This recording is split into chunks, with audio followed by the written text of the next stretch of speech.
Welcome back, everyone, for another deep dive. Yeah. Today, we're going to be looking at something from the early 2000s, Oh, cool. and it is this 2001 report from the U.S. Department of Housing and Urban Development on the Empowerment Zones and Enterprise Communities Program. Easy. Yeah, EZEC. Nice. We're going to be taking a look at all the data methodologies What's and on then there? also some case studies on various cities involved. Cool. Looking forward to this one. Yeah, it was a pretty ambitious program, like nationwide, Yeah. trying to revitalize struggling urban areas. Mm-hmm. And this report goes deep into how they try to measure success. Okay, so how do you measure success in something that's like as big as this program? Yeah. Because it's not like you could just say, okay, this neighborhood's doing better now. Right, yeah, it's a very complex problem. And the report really dives into the data challenges right off the bat. Okay. They focused on employment changes within the zones, Right. but even tracking that was a lot more complicated than you might think. Yeah, I can imagine. People move, businesses relocating, appearing, disappearing. It's a mess. It's a mess. Yeah. So they used data from Dun and Bradstreet, Okay. which tracks businesses nationwide, Right. but they still had to account for Mhm. missing numbers. Yeah. Businesses popping in and out of the data, even errors in pinpointing their location. Wait, so they're basing decisions affecting entire communities on this data, Right. and it could be messed up. Yeah, and you can tell that the stakes were really high for getting this right. Yeah. And there's an anecdote in here that really highlights how important these adjustments were. Okay. For a lot of these companies, they didn't have the employment data at first. Okay, so you would assume that maybe those were all really small businesses. Yeah, you'd think. Under the rate. Exactly. Yeah. But the average size of those companies with missing data was 511 employees. Oh, wow. So even large companies weren't necessarily Yeah, being tracked. right. That seems like it could Yeah. really skew your data. Oh, absolutely. If they had just assumed all those were small businesses, Yeah. the picture of the program's impact would have been totally different. Okay, so that makes the data adjustments seem a lot more important now. Oh, yeah. Like you said, those stakes were really high. Yeah. And if they hadn't done that, then it could have been I could have drawn the wrong conclusions. Yeah. really bad. Exactly. Okay, so beyond just getting the numbers right, then they have to find a way to compare everything apples to apples. right? Exactly. Like, you can't just compare an empowerment zone to any random neighborhood. Right. Like, I live in a really nice neighborhood. We're doing great. Right. But that doesn't mean that this program's working. Exactly. Yeah. So they had to define what they called comparison areas and contiguous areas. Yeah. So these were neighborhoods within the same city Okay. that were similar to the empowerment zone in terms of key factors. So like poverty rates, adult employment, racial composition. So really trying to isolate, like, the effects of the program? Yep. Okay. Yeah. They wanted to see if the EZEC program itself made a difference. So not just like, did a zone improve? Right. But did it improve more? Right. Compared to a similar area that didn't have the program. Okay, that makes sense. Yeah. Why was it so important to match poverty rates? Well, that's a great question. Yeah. They actually say in the report that if they had only focused on business indicators, Okay. they would have ended up comparing zones Right. to areas with higher resident incomes. Okay. And that wouldn't have been a fair comparison. Right, because that wasn't really the intent of the program. Exactly. It was really about helping people Right. who were struggling with poverty. So we've got the data, Yeah.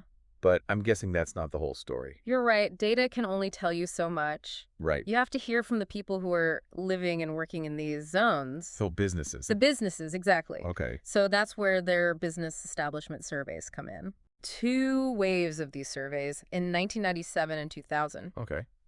They reached out to businesses within the zones to get their take on things. So, like, what was it like Yeah. to run your business? What were the challenges? The successes. I'm guessing getting responses was difficult, Yeah. like for a government survey. It's not easy. Yeah. They had to deal with non-response, which is Mhm. always a problem with surveys, Mm-hmm.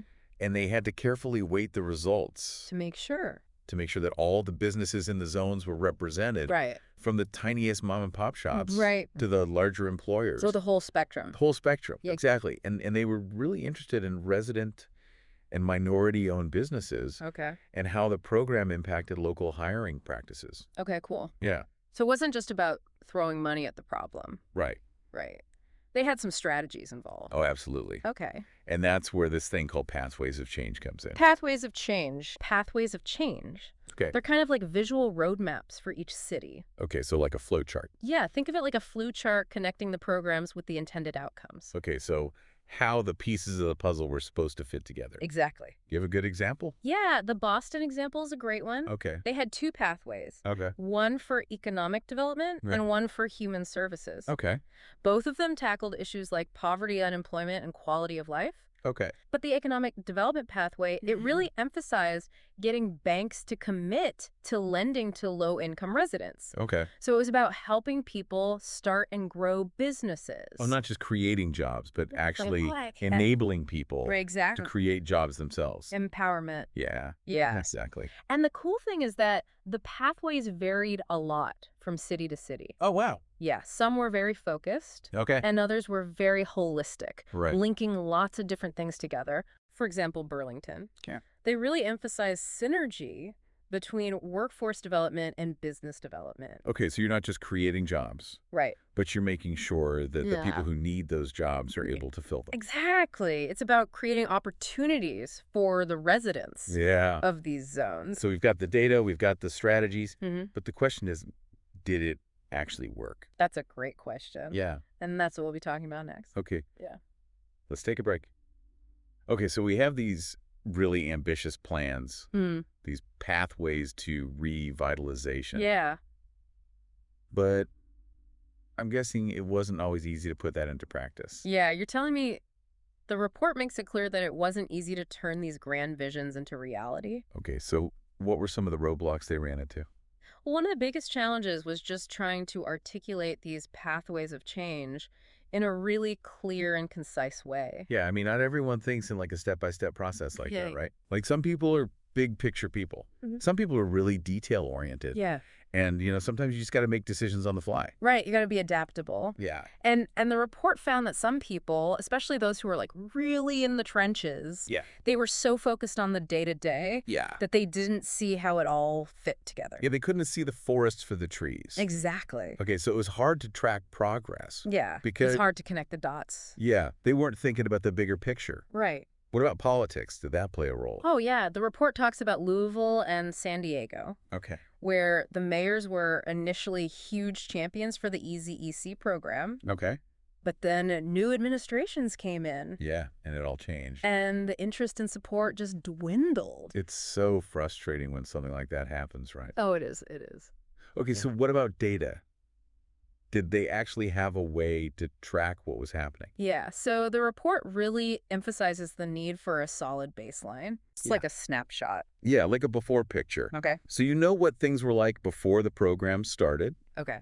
and then you need ongoing monitoring. To see if it's working. Exactly, to Yeah. see what's working, what's not working. Yeah. But of course, that wasn't always easy. Yeah. With all those moving parts. Exactly. Different program start times, different strategies. Yeah. It was hard to get that initial baseline data. Okay. But they did have something to track progress with, right? They did. They had this thing called the per MS data, Okay. which captured outputs in key areas, Okay. like access to capital, Mm-hmm. business assistance, Okay. workforce development, Okay. things like that. So it wasn't perfect, It wasn't perfect, but they did have some data to work with. but it gave them some tangible metrics. Okay. So it wasn't a seamless process, Most. but they were trying. They were trying their best Yeah. with the tools they had. Did they look at any cities in detail? They did. There are two really interesting case studies in the report. Okay. Baltimore and Burlington. Oh, a tale of two cities? A tale of two cities. Cool. Okay. Baltimore's experience was a bit of a bumpy road, Okay. marked by mixed results and some tension within the partnership. Oh, that doesn't sound great. Yeah, it was a bit rocky. What went wrong in Baltimore? It started with a power shift. Okay. Early on, community representatives were really involved in the planning. Okay. But after the grant was awarded, Yeah. control shifted to corporate leadership. Oh, that seems like it could cause some problems. It did. Yeah. A lot of residents felt like their voices weren't being heard. Yeah, like they weren't really being empowered. Exactly. It created a lot of distrust Yeah. and resentment. Okay. So how was the program structured in Baltimore? Yeah, how did it work? They had something called the Empowerment Baltimore Management Corporation, Oh my gosh. or EBMC, EBMC. Okay. which was in charge of the overall strategy. Okay. And then they had smaller village centers Okay. to implement programs in specific neighborhoods. Oh. But even that structure created some issues. Oh, really? Yeah, for one thing, just creating the EBMC and the village centers Yeah. took a lot of time Yeah, I bet. and resources. Okay, so just a lot of bureaucracy right out of the gate. Exactly. And then I'm guessing there were probably some fights over money. Oh, Yeah. some of the village centers felt like the funding process was unfair, Okay. that some areas were being favored over others. It makes sense that would cause some tension. Yeah, and there was this feeling that the EBMC Yeah. was acting more like a traditional foundation, Okay. holding all the cards, Yeah. rather than a true partner working with the community. Oh, so not very collaborative. Not very collaborative, no. Okay, so what about sustainability? Did they think about that? Well, the plan was for the EBMC to eventually go away, Okay. but there were worries that without a real shift in power, Yeah. the community wouldn't be able to keep things going. Once the funding dried up. Exactly. Yeah, that's a good point. Yeah. So Baltimore is a bit of a cautionary tale. It is. Right. It shows how important it is to have community involvement Yeah. and a sense of ownership Right from the beginning. right from the beginning. Okay, so what about Burlington? Well, Burlington is a totally different story. Okay. They relied on partnerships too, Okay. but they were much more collaborative Okay. and flexible. All right. I'm intrigued. Tell me more.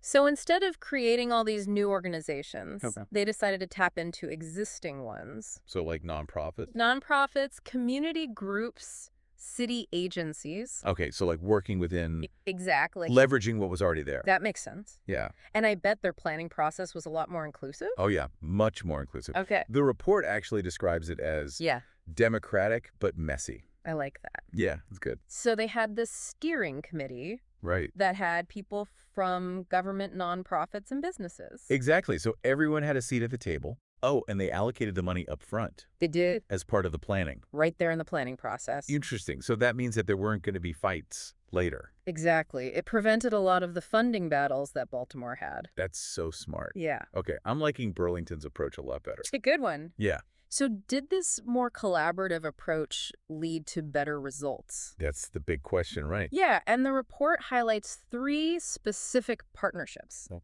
that really showcase how well this model worked. Okay, awesome. Let's hear about it. The first one is the East Harbor Village Center. Okay. Now, unlike Baltimore, where the village centers already existed, Mm-hmm. this one was created from scratch. Wait, so they did create a new organization? They did, I but thought they were all about leveraging what was already there. they were, but this was a community-driven decision. Okay. It came out of a real need that they identified during planning. So it wasn't imposed from above. No, it was a grassroots effort. Okay, I like that a lot better. Yeah. So what happened with the East Harbor Village Center? Well, it became a really important part of the neighborhood. Okay. They used the EC funding to provide all sorts of services and programs. Okay.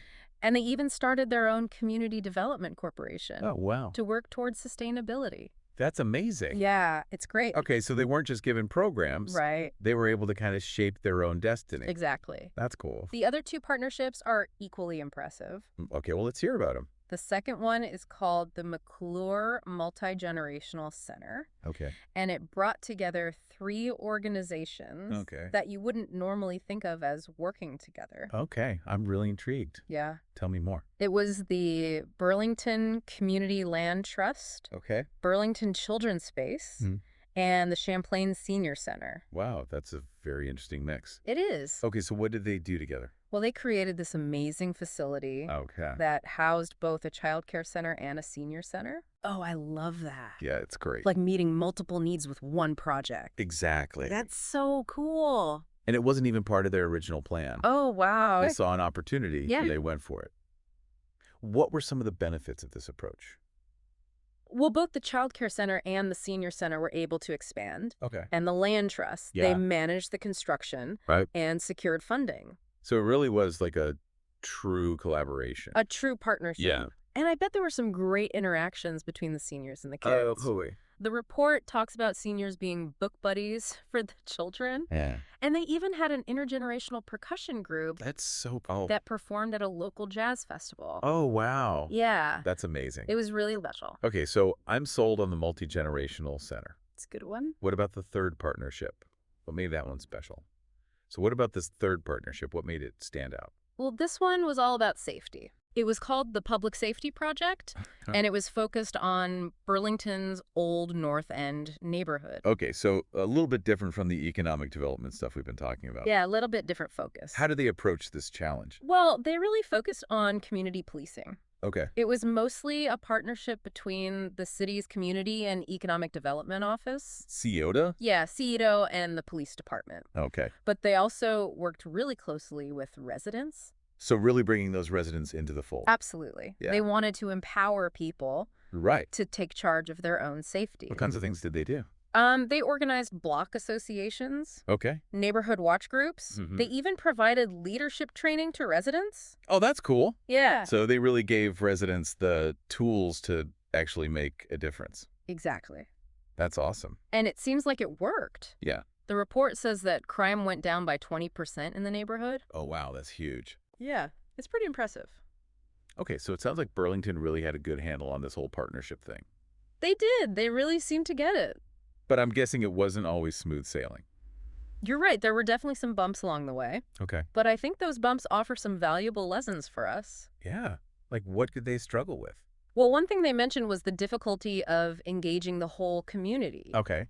They specifically talked about struggling to reach non-English speaking residents, Oh, yeah, that makes sense. like some of the Vietnamese and Bosnian community. Yeah, you need to make sure that everyone feels included. Absolutely. And even in a place like Burlington with all this collaboration going on, Yeah. did they have any partnerships that just didn't work out? They did. There was one called the Workshop Okay. that ultimately wasn't sustainable. Okay, what was the workshop? It was this really ambitious workforce development program. Okay. The goal was to create this one-stop shop Okay. for workforce training. So bringing together all the different pieces. Yeah, like training providers, businesses, Yeah. city agencies. Sounds like a great idea. It did on paper. Yeah. So what happened? Why didn't it work out?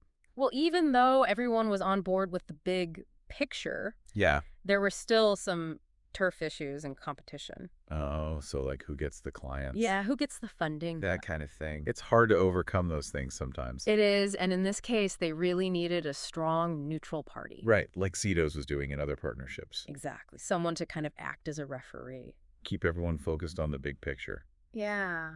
So what else contributed to the workshop's demise? Ironically, one of the big problems was that the clients they were trying to serve, Yeah. they didn't always meet the eligibility criteria For funding. for funding. Yeah. Oh, so they had people who needed help Right. and they had programs to help them? Mm-hmm. But the rules got in the way. It's so frustrating when that happens. It is. So they had to shut it down. Yeah, they didn't have the funding to bridge those gaps. It's a shame, but at least they learned something from it, right? They did. They learned a lot. Okay. And in fact, some of the people involved in the workshop, Yeah. they went on to help develop a much more successful training center a few years later. Oh, that's good. Yeah. So it wasn't all for nothing. So even though they failed, they were able to use that failure Mm-hmm. to create something better. Exactly. It's a good reminder that sometimes you have to fail Yeah. to succeed. You learn from your mistakes. Okay, so as we wrap up this deep dive into the Easy EC program, Yeah. what are some of the big takeaways for our listeners? Well, I think the biggest one is that community revitalization is really complex. Yeah, There's no magic bullet. right. Every community is different. Exactly. What works in one place might not work in another. Exactly. But what are some of those key ingredients for success? Well, first and foremost, you need genuine community involvement. Yeah, like we saw in Baltimore. Yeah, if the residents don't have a say, Right. it's not going to work. And you need to be adaptable, Absolutely. like Burlington was. Yeah, willing to change course when things aren't working. And you need strong partnerships Yes, strong partnerships are essential. with everyone working together towards a common goal. Exactly. That's a great point. So as you think about your own community, Yeah. what are the essential ingredients for revitalization? Yeah. And how can partnerships be structured to really make a difference? Those are great questions. Yeah. And even though this report is from the early 2000s, Mm-hmm. those questions are still so relevant today. Oh, absolutely. The challenges haven't gone away, Yep. but neither has the potential for change. That's right. Okay, well, that wraps up another deep dive. Thanks for joining us. Thanks for listening, everyone. We'll see you next time for another Yeah. fascinating exploration.